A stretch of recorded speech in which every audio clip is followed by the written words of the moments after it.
Hi, I'm Dr. Betsy Greenleaf here again with another Body, Mind, Spirit. And I'm so excited on today's show. We have Dr. Sean Tassone. So what's amazing about you, Dr. Sean, or Dr. T, I don't know which one you prefer, but you are the first doctor that's double boarded in OBGYN and integrative medicine by both of those boards. And I want to call you Doctor because you also have a PhD in mind body medicine. So that is amazing. You've accomplished so much. So thank you for joining us today. Thanks. I mean, I think I'm either really smart, really crazy, or just like to spend a lot of money on education. But I suppose there's worse things you can spend money on. Which one did you do? Which training did you do first? Well, I obviously got my MD and the OBGYN training probably 2 centuries ago, it seems like at this point.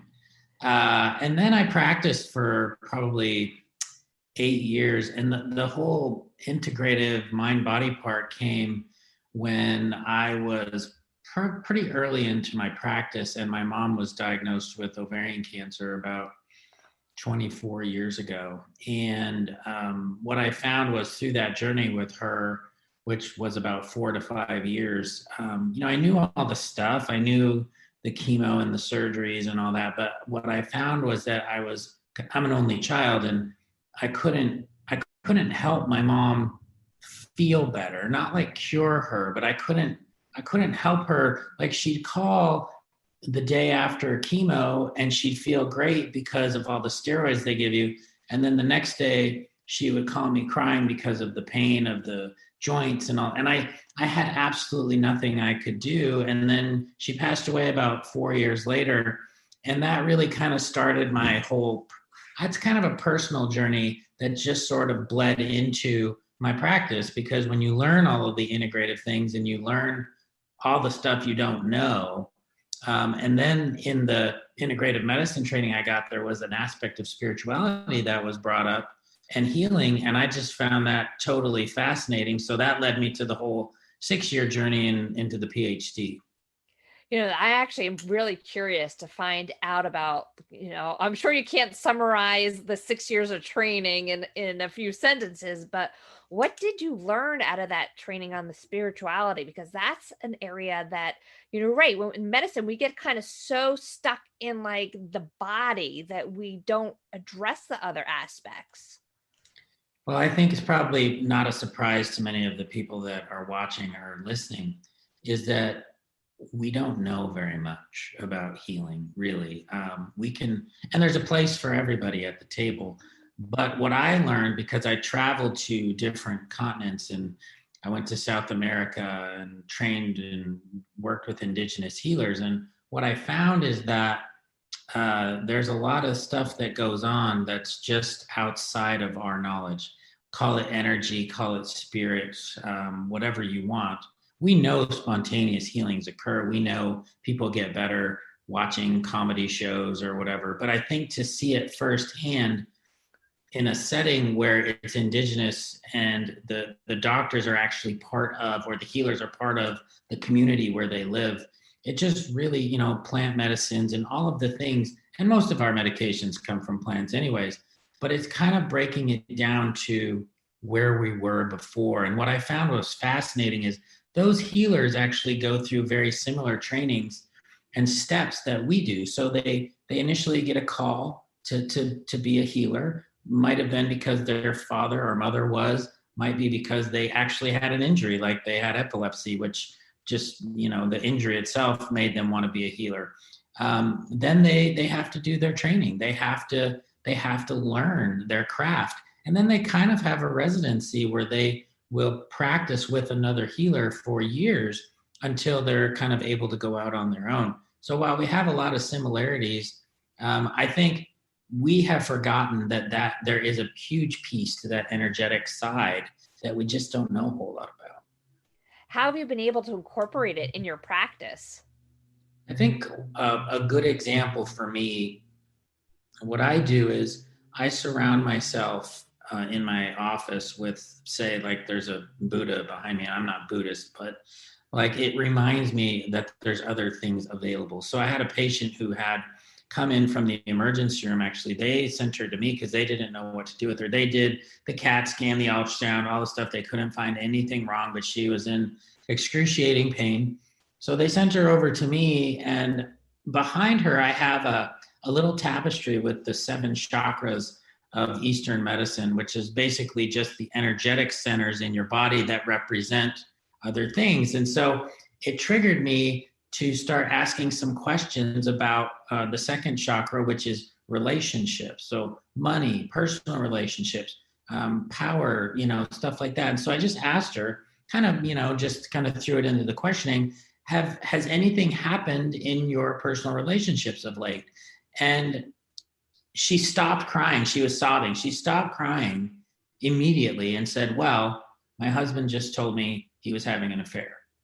And I said, oh, well, maybe there's an aspect. It's like maybe you're having like a migraine, but in your pelvis, because that's the area of your body where you were injured. And so I was ready to take her to surgery because I didn't know what else to do. I was ready to plan a surgery like tomorrow because she was in such pain. So what I found was, and this was right in the middle, or kind of in the beginning of my training, was that I just had ripped off this scab, but now I didn't know what to do. So I referred her to a therapist, and because I didn't think that it was obviously probably organic at that time, there was probably a mind-body component. And after a few weeks, probably 3 or 4 sessions, the pain was completely gone, and she was working on other things. So for me, it's just surrounding myself with these other triggers that can make me think outside the box, if you will. That's really amazing. It made me think of sometimes I've had where, and I can't explain it too, is like where I'm with a patient and I'll like something will pop into my head, just like you did, where I'm like moved to ask them a question. And I just recently had a patient who had same thing, pelvic pain. And we were treating her and everything I was doing, nothing was getting better. And I just said, and I don't know why, I just out of nowhere, I said, well, what happened in July? And she goes, why are you asking me about July? And I'm like, I don't know, but I feel like I need to ask you about July. And her dog had died. And it was a very traumatic experience for her because it was in the middle of the pandemic and coronavirus. And it was the only companion that she was had at the time. And it was very interesting because once she was able to kind of get that out, things started to get better. And I'm like, wow, that was really weird. But I don't know what triggered me to say that to her, but it's very interesting how these things are connected. And I think we all have those, whether we're doctors or not. And a lot of us have learned to just ignore those. And I think that there's a lot to what happens when you are in, we know that things in our body, like the heart, we have something called an EKG. Well, what does that measure? It measures energy. We have EEGs for the brain, again, measures energy. So we know that the body gives off energy. If you're standing around something energetic, your hair stands on end, right? So if you're standing next to another person, you are, in a sense, in their energetic field. So it would make sense to me that we might be able to pick up on things. Like there might, especially people that are closer, you see that in twins all the time, but family members, friends, you just have that way to I think interpret things. And if you shut that off, you're going to shut it down. But if you flex it every once in a while and listen to it like you did there, I think that you can learn a lot about yourself. You can learn a lot about other people. But as a healer specifically, I think you can really open the door to, and what's the worst thing that could happen? What happens in July? Nothing. I mean, there's no harm in asking the question. But I think, on that particular level, you got onto something that was great. So, kudos to you for listening to that inner voice. So I'm also really excited for you. You've written books before, but you have a book coming out this summer called I'm going to get it. It is the Hormone Balance Bible. Yes. And what is that about? So the concept is basically it's this culmination of my last 20 years of practice. And I've really kind of become heavily entrenched in the world of hormones and hormone balance over the last probably 10 years. Suzanne Summers put me in one of her books way back when called Sexy Years. And when she hit Oprah, the whole market went crazy for hormones because she had breast cancer and she was using hormones. But what I found was over the last 15 years and talking to probably 40,000 women is that I was hearing some consistent storylines. There were about what I've distilled down into about 12 common storylines. And I've called those archetypes. Those people out there that have read, Jung or recent author Caroline Myss, who has a lot about this.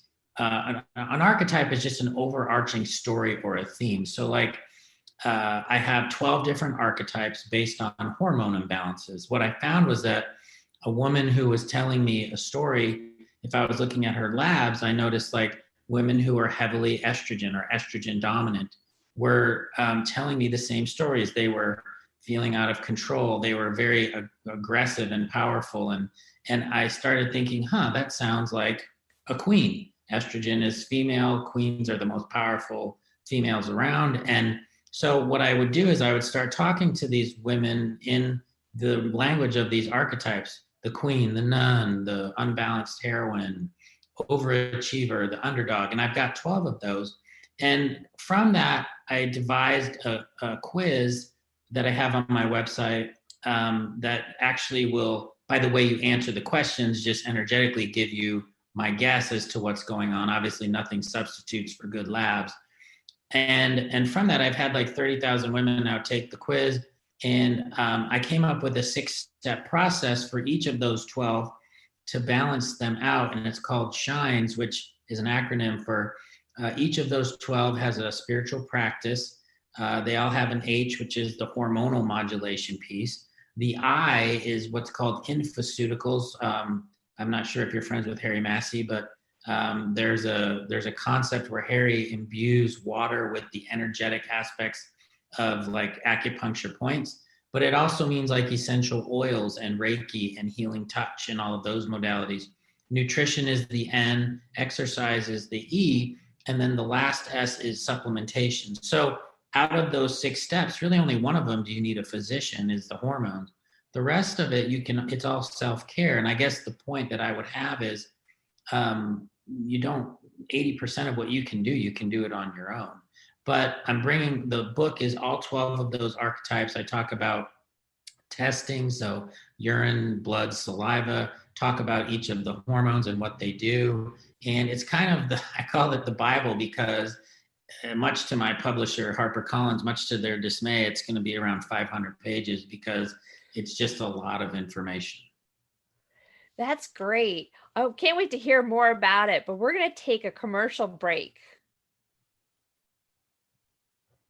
80% of women will develop a pelvic health condition at some point in their lives. There is relief. There is hope. The Pelvic Floor Store, your resource for personal health.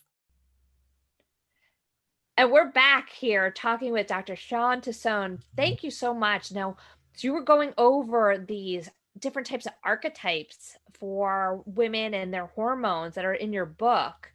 Now, I was kind of interested too, if you could give us, some of the examples of what maybe like use one of the specific archetypes and give us an example of what they could be doing to help balancing out their hormones. So overall, and I talked about the quiz earlier, if you are interested in it. The quiz is actually up right now and running. The book itself won't come out until July, and it's on Amazon right now for sale, but you'll have to wait 7 months.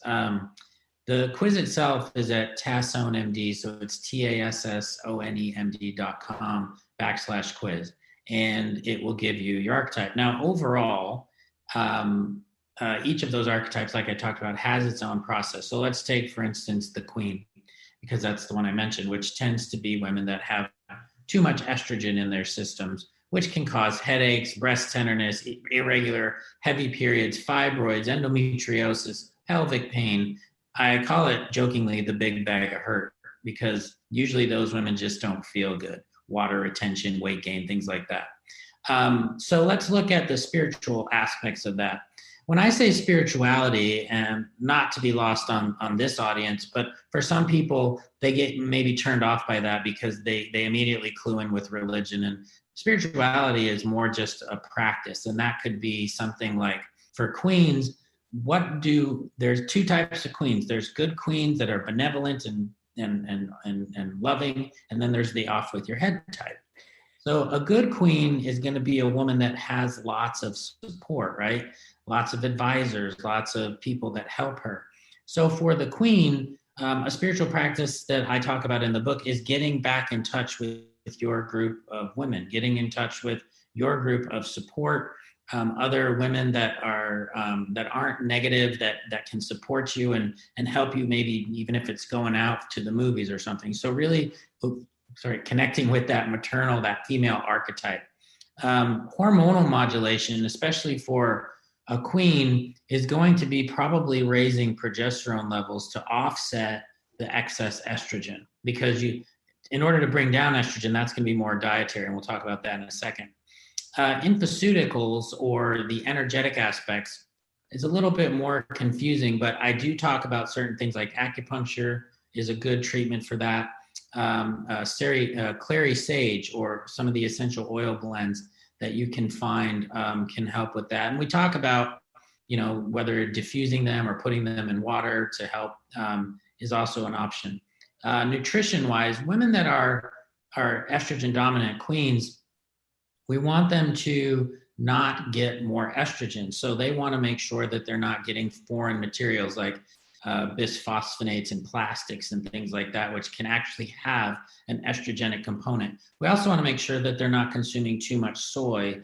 If it's soy, for fermented soy is best, but you don't want a lot of isoflavones or drinking a lot of soy milk, which isn't as prominent nowadays as it was about 8 years ago, but still can be in the diet. Exercise is key because we're going to want to get the gut moving, but these women have a lot of excess energy and possibly even a little anxiety. So getting out there and doing some high intensity interval training, weightlifting, and just cardiovascular stuff. And there's examples in the book. Supplementation wise, we're going to try to focus on getting the estrogen levels down and metabolizing. So you're going to want to make sure the liver is functioning well. But mainly we're going to be looking at things like DIM, which is diindolylmethane, which is not necessarily going to lower the estrogen, but it's going to help you detoxify towards a positive type of estrogen versus carcinogenic forms of estrogen. And using a product called glucuronic acid, or D-glucarate, which actually helps you as you consume more fiber in your diet. It traps estrogen in the colon. However, you have an enzyme called glucuronidase that cleaves it back off and lets it go back into the bloodstream. So by taking the D-glucuronic acid, it actually holds the excess estrogen in the stool so you can poop it out. That is great. I didn't know that one about that supplement. So I'm like taking a mental note. I'm like, ooh, I'm going to have to use that one at some point in time. So this is really fascinating. It sounds like it's not just a nice like read, but it's also going to be like your go-to reference for all women at any point in their lives too. So, because you said 500 pages, how long, that must have took you a while to write that. It's been in the works for a long time. Actually, the hardest part, and this is for anybody that's written a book kind of knows this, the editing is probably the worst, because I've read my own book now probably 8 times. And even after you've read it that many times, you still find things wrong. Like, it's like, how did I miss the spelling or the grammar? And the editors at Harper are reading it. And it's like, by the time I'm done with this, I can tell I'm just going to need somebody to tell me it's okay. Somebody's going to buy it, because you put so much time and effort into it. The reason that it's so long is because each of those 12 chapters is going to be a standalone, because, even though some of them overlap a bit, some of them may have certain, like I have an archetype called the mother. The mother is a combination of estrogen dominance, which is the queen, and low progesterone, which is the unbalanced heroine. So if you put a queen and a unbalanced hero together, you get a mother, because they're not sleeping. They're not probably taking the best care of themselves. They have a great quest that they're on, raising their children or trying to raise their children and work. but they're just not they're not taking good care of themselves. And so that's another. There are a couple archetypes that are kind of blended two of the other archetypes. I could have made an endless supply of archetypes just based on different combinations, but the first book will be just about the initial 12. And the beautiful thing of it is, being that I'm a male, obviously, I haven't personally experienced any of these, but the book is actually not me talking. It's all of these tens of thousands of women over the years telling me these stories. And I think what I've been blessed with in my life, although some might argue this, is my ability to listen. I think a good physician is very passive in the way that they do things, and the patient should be active. And so, but we have it reversed in allopathic medicine. The doctors are very active and the patients are passive. And I think if that's something that I've learned, is that if you just listen most of the time, not the disease, but the patient will tell you what's going on. And just like you get those intuitive hits, we'll figure it out. But if we come into the room with a designed plan in our heads, I'm going to put this lady on birth control pills. No, she's having a regular bleeding, I'll just do birth control. So if you're not even listening to the story, birth control pills will probably work, as you know, but we're not fixing the problem. We're just covering it up and making them go away. So a year later, they're still going to have the same problem. I love that, because I think that's just such a lost art. You're right, because a lot of physicians are so rushed that they don't have the time to sit there and talk to the patients. But that's where the gold is, getting to know the person and not the disease. Yeah. So where can people find the book, and where can people find out more about you? Well, right now, like I said, we're still about 6 months out almost at this point, because it'll be at the beginning of July. It's on Amazon, the Hormone Balance Bible. You can find it there. You can pre-order it now if you wish. It's on the HarperCollins website. It's also on Barnes and Noble. As things start moving forward, there will be more and more about it. The quiz itself, as I mentioned, my website is Tassone, TASSONEMD.com/quiz.